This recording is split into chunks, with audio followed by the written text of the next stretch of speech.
Hey guys, what's up? It's Cole, and I'm here with a condensed summary of the Letter from the Producer Live Part 77 that contains all of the awesomeness headed our way with patch 6.4, which is going to be dropping on the 23rd. We've got a ton to cover from brand new raid tier with significant Savage reward structure update, and that is no exaggeration, job balance updates, Island Sanctuary mega update, PvP reworks, Blue Mage updates, tons of quality of life like dragoons finally getting reduced lockdown, fashion accessories in combat, even Scholar Fairy glams, even this monk weapon though, like, this patch has some of the best glams I've seen at all, and we haven't even touched the clothing ones yet. But now time to get into it. First up is a significant amount of content is moved 2 months later into the patch in what is going to be called 6.45. This is going to include variant and Criterion dungeons, Manderville relic weapon quests, and Blue Mage content. Patch 6.4 being a mainline patch is going to include additions to the MSQ, including a brand new dungeon dubbed the Aether Font, and then a new associated trial called the Voidcast Days and its extreme variant. There will also be the rotation of the brand new Unreal trial to be Containment Bay Z1T9, better known as ZURVAN, and probably even better known by the meme Skip SOAR or Disband. We're also going to be getting the final raid tier for the Endwalker expansion called Anabaseios. Similar to last raid tier, the Savage version of the raid is going to be pushed to be launched 1 week after 6.4, so that's going to land on Tuesday, May 30th. There's going to be no maintenance. The quest is just randomly going to be available, like when they turn on seasonal events and then boof, everything's in front of you. Yeah, same kind of deal here. They're also going to be changing the reward structure, and it's going to definitely have a positive impact on the raiding community. First up is treasure coffers will not give duplicate armor pieces for the same slot.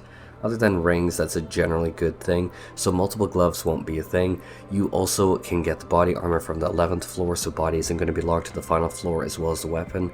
Now the last paragraph on this slide basically just means that they're going to only have one chest to open, but the rewards are going to be the exact same, so don't read into it too much. It's going to be same rewards, just one chest now.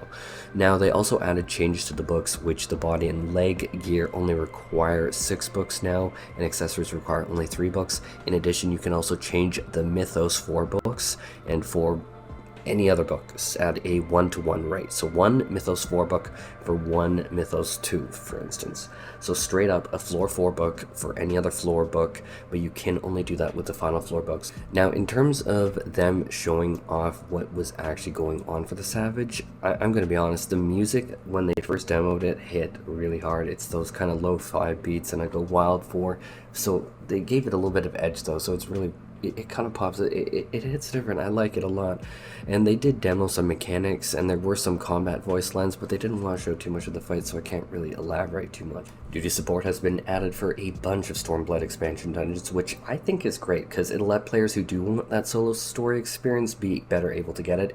Even in the MSQ myself, I've grown fond of my first run being with Trusts, just for the lore bits of me gawking at the dungeon, I must confess. Blue Mage is finally getting its level cap raised to level 80, which means it's going to get full Shadowbringers content, and will also get brand new spells, new fancy gear with the fur. Boots with the fur reference, sorry, I'm so dumb. But you're also going to get custom masked Carnival enemies and a brand new Blue Mage duties in the log. There's going to be fairy glamours added for scholars, which honestly I'm actually really kind of excited for, which is going to allow us to select from Eos, Selene, or now a bunch of Carby colors. I like it. I think that this is going to be cool. Seeing Carby embrace people is going to be like kind of iconic actually. We also now get up to 100 gear sets to choose from, and that's by default with our character. We get that off the bat when we make it. We will also get job icons to show on our nameplates, and thankfully they clarified that the chat log icons will only display within parties and alliances, meaning that I can't be told to shut up healer in Limsa. It's a huge relief, right? They added a UI change to the market board where the transaction fee that has always been in the game will now just be visible on the market board under the total column, just adding more visibility onto the fee. It's always been there. What's going to be really cool for fashion accessories, which I think is a game changer for them, is glasses and wings. You can now have them in display even when you're in battle in the overworld. Hunt train, here I come with my wild wings. And lastly, a massive quality of life update that now items stored kind of anywhere was the vibe that I was getting from the wording and what they were saying, can now be utilized when using the glamour system, but specifically only in an in-room, because I guess the in-room has more connections or something.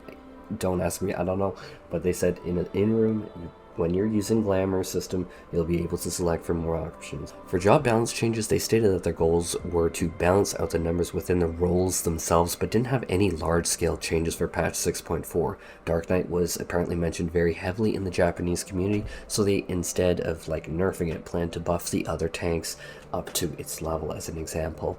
They also have increased the range of buffs to be 30 yalms, so that won't be quite so tricky to hit some team members enjoying their vacation out in Narnia. They also reworked quality of life features into some skills, such as Paladin's Atonement won't break their main combo, and Dragoon's Jump and High Jump won't modify the character's actual positioning and can be cast when bound by, say, a root crab control. Now for PvP updates, patch 6.4 will be bringing PvP Series 4 and Season 7 of Crystalline Conflict, which with this update they're going to be giving players the ability to add a custom graphical effect to the Hellhound weapons if they're in the top 100 rankings or in Diamond or above. I caught a bunch of screenshots of what the glow looks like on the mage staff itself. It's going to be on the screen right now. The Frontline PvP mode is going to be getting updates as well, with a brand new UI element displaying the scores and the time, which immediately looking at it makes it clear which team is winning. So as someone who has done Frontline quite a bit, we might see the losing teams not attack each other.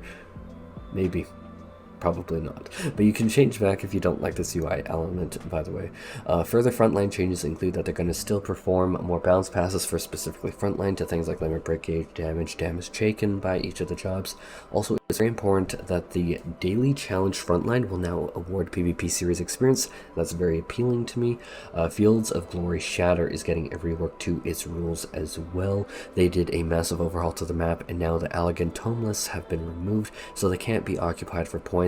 And in their place, they have added large and small icebound tomelets that will reward data, as well as owning other players gives tons of data as well. Because if you took that away, that would be sad. You have to own the player. Lastly, they went over the weapon design contest winners that will be implemented, and if I heard right, this is as tombstone rewards, and some of these designs are just breathtaking. I'm a huge fan of some of them, like the Black Mage Lantern, the Reprecise, the Louis Vuitton Summoner book. I'm kind of jealous as a scholar, I'm not gonna lie. I want the LV book. Now we get into Island Sanctuary, where we're going to be getting a bunch of new everything. All systems are getting additions, which is awesome to keep it fresh, and the biggest deal of this is the ability to place up to 90 outdoor furnishings on your island, which is something that has been intensely requested, very intensely requested.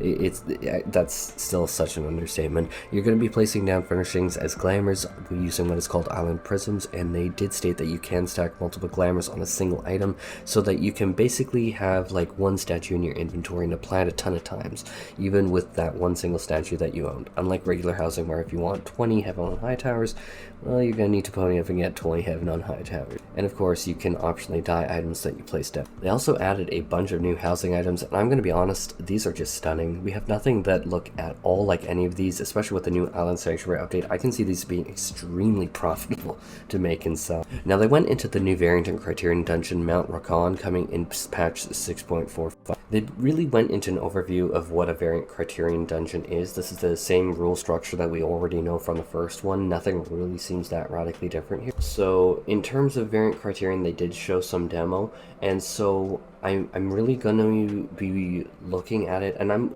optimistic that it's gonna be better than first time, just for groups, and it kind of seems to be more in the direction of what we were envisioning. That could be the optimist of me speaking, but we're gonna really have to get into it and see what happened. But I have faith in our developers. I love them. They're a blessing. And yeah, with that brings us to the end of this recap. I am so sorry. I know that I'm stuffed up. I am like super sick right now. I genuinely apologize. I tried my best here. I'm so sorry.